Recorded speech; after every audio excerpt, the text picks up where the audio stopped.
New Jersey में बापू का सत्संग हो रहा था। तो एक दिन मैं वो सत्संग में गया और बापू की एक टेप सुनी। तो पहले दिन से ही मुझे लग गया कि बस यही गुरु होना चाहिए। फिर हर दफे मैं उधर जाने लगा और मन से बापू को गुरु बना दिया।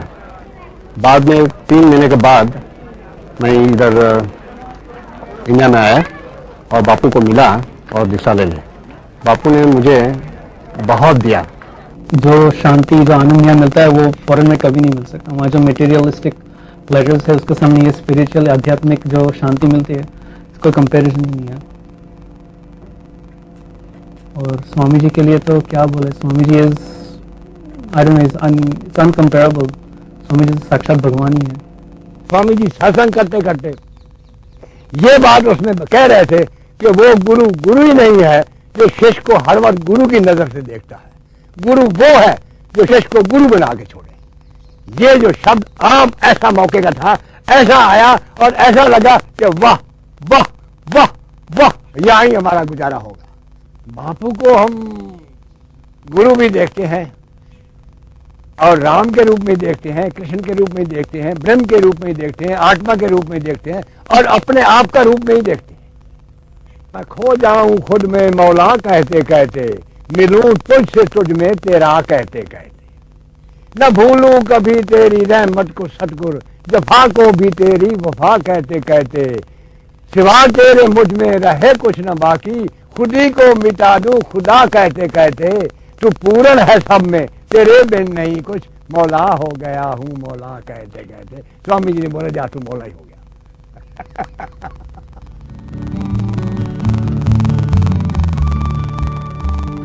भारत के विभिन्न प्रांतों के अतिरिक्त विश्व के अनेक देशों में बापू के सत्संग कार्यक्रम आयोजित होते रहते हैं।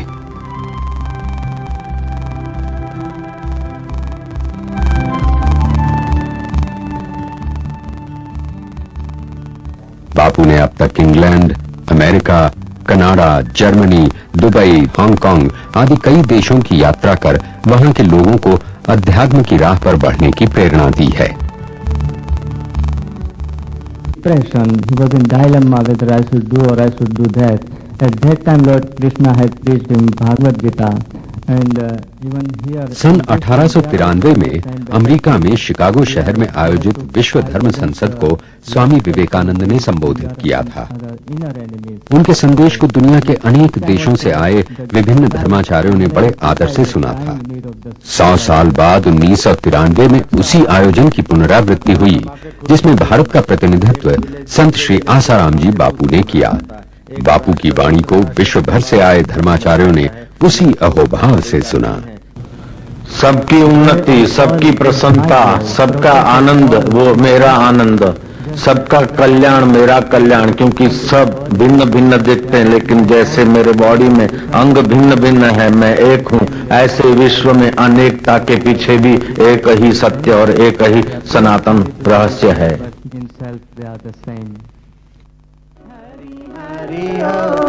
ओम शिकागो में तुम हम बोले Hari Hari Om, Hari Om, Hari Om, Hari Om, Hari Om. Worryless, egoless, spiritual happiness. जय हो।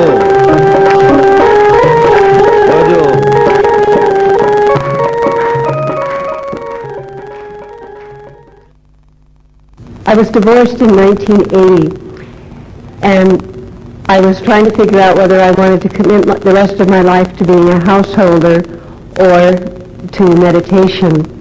And so one night I went into a very deep meditation, having asked the question just before, and I saw a vision of an Indian man with black curly hair and the face. Part of it was covered. I went to India for the first time in 19... मैंने America में एक दिन ध्यान में एक ऐसे महापुरुष के दर्शन किए जिनके सिर पर घुंघराले बाल थे। लगभग 8 वर्षों बाद मैं भारत आई एक दिन मैं एक स्थान पर ध्यान में बैठी थी। जब मैंने आंखें खोली तो मेरे समक्ष संत श्री आसाराम जी बापू थे। उन्हें देखकर मैं आश्चर्यचकित रह गई, क्योंकि 8 वर्ष पूर्व अमेरिका में मैंने ध्यान में इन्हीं के दर्शन किए थे। And when I came out of the meditation and opened my eyes, before me was the saint that I had seen 8 years before in meditation in Denver, Colorado.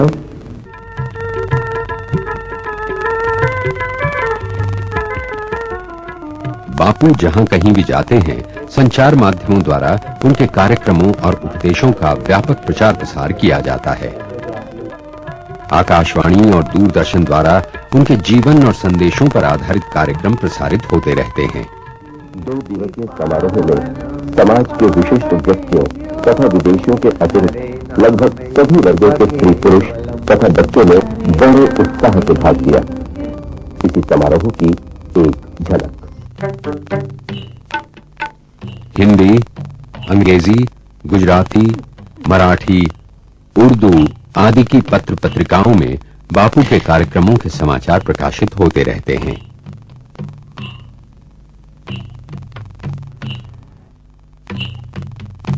जीव कर्म करने में स्वतंत्र है, लेकिन फल ईश्वर के अधीन है। किए हुए कर्म का फल आज मिले, कल मिले, साल भर के बाद मिले, 10 साल के बाद मिले, 10 जन्मों के बाद मिले, लेकिन कर्म का फल मिलता है। तो मैं आपको धन्यवाद देता हूँ कि कर्मों का फल 10 जन्म के बाद जो भुगतना पड़ता वो अभी भोग रहे हो, और जेल में बैठे बैठे सत्संग सुन रहे हो। ये तुम्हारे शुभ कर्म का फल है। जो कारागार में हैं, वे अपने किए का दंड भोग रहे हैं। उनका चित्त स्वस्थ हो सके तो वे पाएंगे कि वे प्रायश्चित कर रहे हैं। कैदियों को सही दिशा और संस्कार न मिले तो उनके और भी बड़े अपराधी बनकर निकलने का खतरा रहता है। कारावास काट रहे कैदियों को बापू के सानिध्य में कर्मफल और प्रायश्चित की प्रेरणा।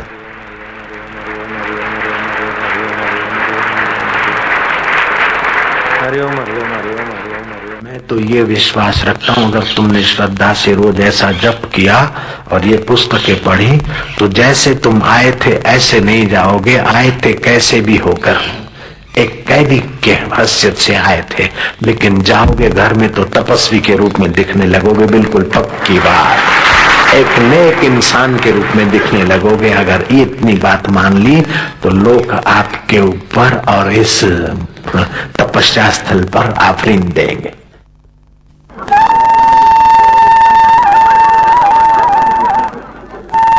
बापू के सानिध्य में ध्यान योग शिविरों का आयोजन किया जाता है। ध्यान अपने ही भीतर अपनी चेतना से साक्षात होना है, अपनी ही गहराइयों में डूबना और उतराना है। इन शिविरों में बापू साधकों को शब्द और वचन के साथ चलते चलते मौन में पहुंचा देते हैं। मौन अर्थात जहां शब्दों का काम पूरा हुआ, शब्दातीत की यात्रा शुरू हुई। इन शिविरों में साधक अंतर यात्रा आरंभ करते हैं और अपनी क्षमता ग्रहणशीलता के अनुसार उन उपलब्धियों को प्राप्त करते हैं जिनके लिए कबीर ने कहा है, जिन खोजा तिन पाइयां गहरे पानी पैठ। बापू साधक को उसी खोज में प्रवृत्त करते हैं, गहरे ले जाते हैं और उनके जीवन की झोली मणिमुक्ताओं से भर देते हैं।